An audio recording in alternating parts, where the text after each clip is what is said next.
بسم الله الرحمن الرحيم. عن معاذ بن أنس رضي الله عنه أن رسول الله صلى الله عليه وسلم قال: من أكل طعاما ثم قال الحمد لله الذي أطعمني هذا الطعام ورزقنيه من غير حول مني ولا قوة غفر له ما تقدم من ذنبه. ومن لبس ثوبا فقال الحمد لله الذي كساني هذا ورزقنيه من غير حول مني ولا قوة غفر له ما تقدم من ذنبه وما تأخر. رواہ الترمذی رحمہ اللہ تعالی. حضرت معاذ بن انس رضی اللہ عنہ روایت کرتے ہیں کہ جناب رسول اللہ صلی اللہ علیہ وسلم نے ارشاد فرمایا کہ جس آدمی نے کھانا کھایا اور پھر کھانا کھانے کے بعد یہ دعا پڑھی الحمدللہ الذی اطعمنی ھذا الطعام، کہ تمام تعریفیں اس اللہ ہی کے لیے ہیں جس نے مجھے یہ کھانا کھلایا، ورزقنیہ من غیر حول منی ولا قوہ، اور مجھ تک یہ میرے بغیر کسی ہیلے اور میری طاقت کے اثر کے بغیر مجھ تک کھانا پہنچایا، تو اس آدمی کے گزشتہ سارے گناہ معاف کر دیے جائیں گے. اور جس آدمی نے لباس پہنا، لباس پہننے کے بعد یہ والی دعا پڑھی الحمدللہ الذی کسانی ھذا ورزقنیہ من غیر حول منی ولا قوہ، کہ تمام تعریفیں اس اللہ ہی کے لیے ہیں جس نے مجھے یہ لباس پہنایا اور مجھ تک یہ لباس بغیر کسی میرے ہیلے اور میری طاقت کے اثر کے مجھ تک پہنچایا، تو اس آدمی کے گزشتہ اور آئندہ تمام گناہ صغیرہ معاف ہو جاتے ہیں. اس روایت کو امام ترمذی اور امام ابو داود رحمہم اللہ نے نقل فرمایا ہے. گزشتہ درس میں آپ یہ سن کے آ چکے ہیں کہ جب بھی رسول اللہ صلی اللہ علیہ وسلم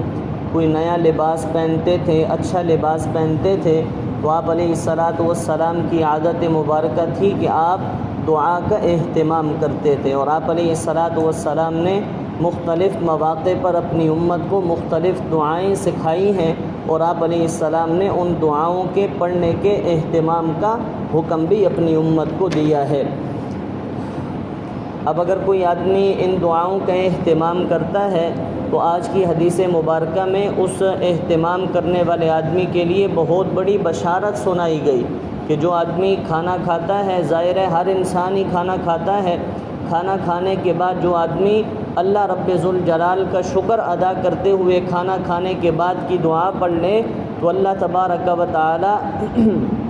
اس انسان کی زندگی کے گزشتہ جتنے بھی صغیرہ گناہ ہوتے ہیں وہ سارے کے سارے گناہ اللہ پاک معاف فرما دیتے ہیں. اور اسی طرح یہ چونکہ کتاب اللباس ہمارا چل رہا ہے تو ساتھ ہی فرمایا من لبس ثوبا، جو آدمی نیا لباس پہنے، اچھا دھلا ہوا لباس پہنے، اور لباس پہننے کے بعد یہ دعا پڑھ لے الحمدللہ الذی کسانی ھذا ورزقنیہ من غیر حول منی ولا قوہ، تو اللہ تبارک و تعالی اس کے گزشتہ اور آئندہ زندگی کے صغیرہ گناہوں کو معاف فرما دیتے ہیں. دیکھیں گناہ ہی ہوتا ہے، چاہے صغیرہ ہو یا کبیرہ ہو. اگر ایک چھوٹی سی دعا کی وجہ سے جسے پڑھتے ہوئے 1 منٹ بھی نہیں لگتا، اگر اس دعا کی وجہ سے ہمارے صغیرہ گناہ اللہ پاک معاف کرتے ہیں. اور علماء نے لکھا ہے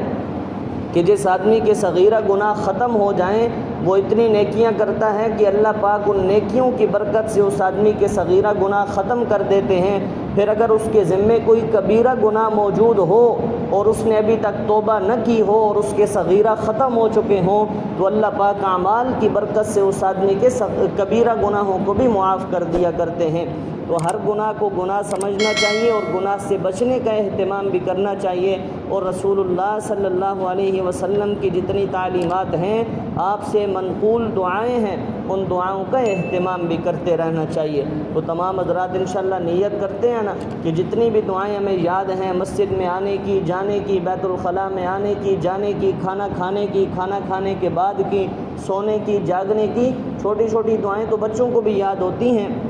ہم انشاءاللہ ان دعاؤں کا اہتمام بھی کریں گے. اللہ پاک عمل کی توفیق نصیب فرما دے.